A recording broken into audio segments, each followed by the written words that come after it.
Muchas veces en la obra se toman muestras y se envían al laboratorio y a veces mucha gente piensa que estará para ya, para ayer, pero esto no funciona así. Todo tiene su proceso y requiere su tiempo.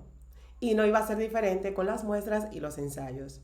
Hoy te explicaré en 5 pasos todo lo que necesitas saber para entender ese proceso desde que hacemos la toma de muestra hasta que éstas son preparadas para ser ensayadas. Vamos a verlo. El primer paso es conocer cómo se realizan estos muestreos, cuál es el origen y para qué se realiza. Los muestreos se pueden realizar desde sondeos, de calicatas, pueden ser tomadas muestras superficiales de un corte que va haciendo un equipo, una retroexcavadora o un tractor, una motoniveladora, puede ser un muestreo superficial. O puede ser un muestreo de una mina o de un sitio de préstamo, o sea, una cantera, una planta de materiales. Todos estos orígenes podría tener un muestreo de material de suelo. ¿Para qué realizamos estos muestreos? La primera etapa, para conocer esas propiedades de los materiales e identificación de esos materiales para hacer el diseño, ya sea diseño de terraplén, diseño de pavimento, diseño de taludes o diseño de fundación, ya sea fundación de carretera, fundación de cualquier estructura. Entonces tenemos diseño por un lado y por otro lado tenemos la segunda fase, que sería ya para hacer el seguimiento a esos materiales para verificar que estos mantienen las propiedades que tenían originalmente, con la que fueron aprobados para ese diseño. Entonces,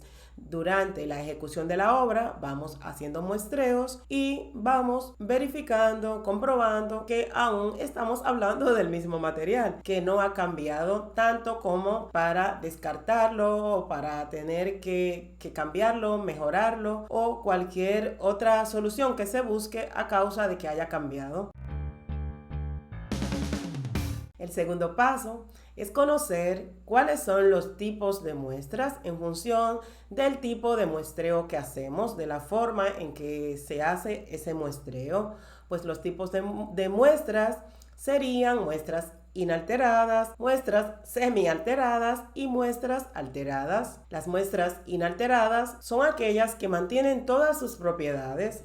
Mantienen su estructura, su densidad, su humedad, granulometría, sus propiedades químicas y todas sus propiedades. Se consideran inalteradas, aunque no lo son literalmente. Pero en comparación con todas las demás, estas serían unas muestras inalteradas. Las muestras semialteradas son aquellas que pierden algunas de sus propiedades, como es la estructura y la densidad, y mantienen las demás propiedades. Y las muestras alteradas, las que son más removidas al momento de ser tomadas y pierden todo lo que es su humedad, pierden su estructura, pierden la densidad y a veces incluso pierden la granulometría porque el material cuando se toma se segrega el material, etcétera. Entonces serían estos 3 tipos de muestras que tenemos en función de la forma de muestreo. Para tomar muestras inalteradas y para tomar muestras semialteradas se utilizan muestreos especiales que pueden ser en sondeos usando tubo Shelby de pared delgada o pueden ser tomando un cubo del suelo y tallando la muestra. Hay diferentes procedimientos de este tipo de muestras y las muestras alteradas las tomamos haciendo calicatas o superficialmente del paso de algún equipo que levante un poco de material y este mismo lo tomamos y le llevamos al laboratorio. ¿Cuáles ensayos realizamos con cada tipo de muestra? No todos los ensayos se pueden realizar con una muestra alterada ni con una muestra semi-alterada. Hay ensayos que requieren que la muestra sea del tipo inalterada. Por ejemplo, el ensayo de formabilidad, un ensayo de expansividad. Estos ensayos requieren que la muestra sea inalterada. Un ejemplo de un ensayo con una muestra semi-alterada, una muestra que ha perdido su estructura y su densidad, yo puedo hacer un ensayo de humedad. Esa muestra se ha tomado de forma tal que mantiene intacta la humedad, aunque se ha alterado en otras propiedades. En el laboratorio puedo determinar esa humedad, la humedad natural del suelo, la humedad con que llegó, con que fue tomada la muestra. Eso sería un ensayo a una muestra semi-alterada. Y los demás ensayos, los que comúnmente realizamos durante la ejecución de la obra para rellenos, lo que son los límites, la granulometría, el proctor, estos ensayos se realizan con muestras alteradas. La cantidad de muestra a utilizar va a depender del ensayo que se va a hacer. Un ensayo de límites requiere una cantidad mucho menor de suelo que un ensayo de granulometría o que un proctor o que un ensayo de desgaste. Esto va en función de cuál ensayo voy a realizar. Ahora bien, lo recomendable es llevar al laboratorio una muestra que sea suficiente para el laboratorio seleccionar la muestra y que sea más representativa cuando se haga esa selección ya para el ensayo. Además, muchas veces cuando se hace un ensayo se solicitan otros más. Si yo mando a hacer un límite, me interesa también hacer granulometría y ya tengo la clasificación del suelo. Y depende del uso de ese material, quizá interese también hacer un proctor y quizá un desgaste y quizá un CBR. Es que muchas veces ocurre que llega una muestra al laboratorio solo para clasificación. Necesito límite y granulometría. Se hacen esos ensayos ambos para clasificar el suelo, pero luego de que se entrega este resultado, nos damos cuenta de que se va a necesitar también un proctor. Se trae más material. Luego nos damos cuenta de que se va a necesitar un desgaste. Entonces, cada vez se va trayendo una muestra diferente y no es aconsejable porque ya no estaríamos hablando de la misma muestra y quizá del mismo material.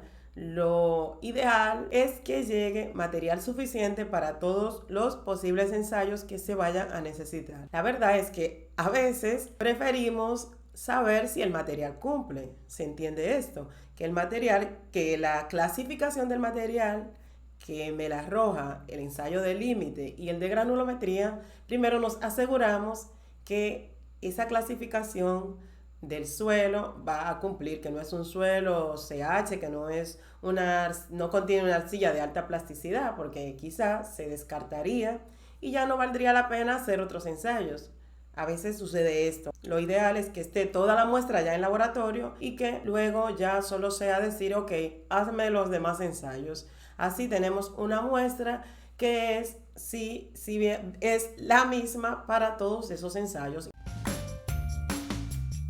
El paso número 4 es el tratamiento que se hace al material cuando llega al laboratorio. Cuando la muestra se recibe en laboratorio, lleva un proceso. Se toma la muestra, se recibe, se registra, se pone a secar al aire la muestra, procede a cuartear la muestra para hacer esa toma de muestra representativa con la que se va a realizar el ensayo. Este cuarteo se puede hacer por método manual, simplemente dividiendo en cuartos la muestra o utilizando un cuarteador metálico. Entonces ya pasamos a lo que es la separación de la muestra en sí según el tamaño que se requiere en función del tipo de ensayo. Un ensayo de límites, por ejemplo, va a requerir de una muestra de un material más fino, que no es el total de la muestra, es un material que es el pasante por el tamiz 40. Entonces se procede a esta separación de este material ya para iniciar con el proceso del ensayo. Si es un proctor, necesitamos el material pasante por el tamiz de 3/4.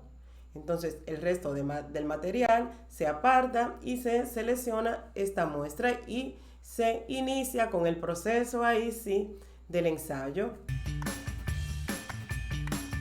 Y el paso número 5 es conocer ese tiempo total del ensayo. ¿Cómo sé qué tiempo me va a tomar el ensayo? Bueno, eso va a depender de muchos factores, entre ellos, en primer lugar, de la humedad con la que llega el material al laboratorio. Dependiendo de esa humedad, si ha llovido recientemente en el momento cercano al momento de tomar la muestra, esa muestra va a llegar saturada y va a costar ese secado inicial al aire. También depende, por supuesto, del procedimiento en sí del ensayo. Necesito secar muestras que muchas veces en el horno debemos dejarla hasta 24 horas secando. Por ejemplo, un ensayo de CBR, las probetas con el suelo, debo dejarlas sumergidas durante 4 días. Por aquí te he dejado como referencia como tiempo mínimo para ensayos de clasificación y Proctor 3 días y para ensayos de CBR un mínimo de 8 días y para un ensayo de desgaste un mínimo de 2 días. Estos tiempos, por supuesto, son orientativos y pueden variar por muchísimos factores, como hemos visto. Los ensayos de laboratorio para muestras de suelo que enviamos de la obra se toman su tiempo para poder seguir este protocolo y hacer ese procedimiento de ensayos que se requiere por norma. Entonces, este tiempo es el que es. No podemos forzar al personal del laboratorio para que viole una parte del procedimiento por tener un resultado más rápido, porque entonces no tendríamos un resultado real, sería un resultado ficticio. Entonces hay que tener paciencia para esperar ese tiempo y conciencia de qué estamos pidiendo. Y por supuesto, los contratistas, constructores, deberían tomar en cuenta estos tiempos de ensayos en el momento de la planificación y programación de la obra. Así se contará con este tiempo desde el inicio, desde antes de empezar con la ejecución de la obra. Espero que te haya gustado, que te haya servido. Si te gustó, si es así, dale like y suscríbete si aún no estás suscrito. Gracias por estar por aquí. Nos vemos en el próximo video. Chao.